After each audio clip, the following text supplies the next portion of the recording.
Well, so the interesting thing is that your CT actually looked better than your last CT. Yes.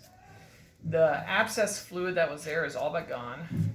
Just a little bit of fluid, and it's right around the drain, so it's probably just that little bit that we're irrigating. The colon looks okay. The wall area here looks fine. They looked a little inflamed, but nothing major.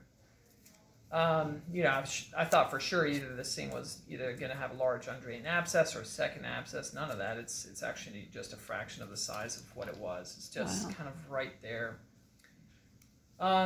Which is, I was surprised because with your white count having going up and the pain still ongoing, it doesn't make much sense to me.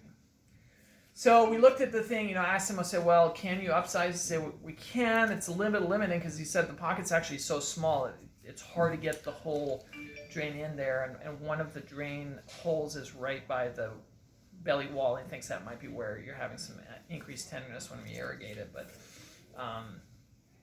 But what doesn't make sense is why you can't go up, and why is your heart rate still elevated? Because it's otherwise it's the best looking CT yet. Seriously? Yeah.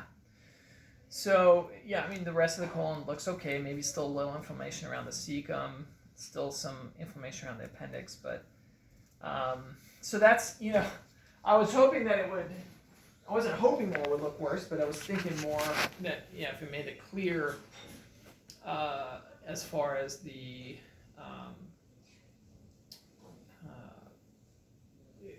if that was clearly something that was undrained or something else. But it's now we're kind of back into a situation where we have to think about our options. And he thinks they can upsize the drain if they need to. He said, but honestly, it's right in the middle of that bit of a pocket that's still there.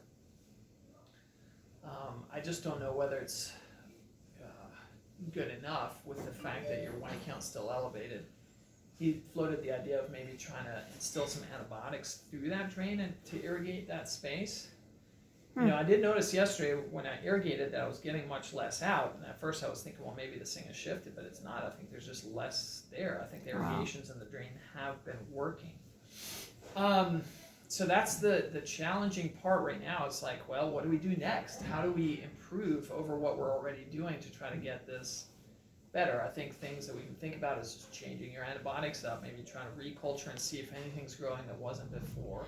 That's a question I was going to ask. Is the infection that is there, the pus that is there, is it newly generated or has it been there the whole time? It was, no, it's been there since. So I'm not my body's not building like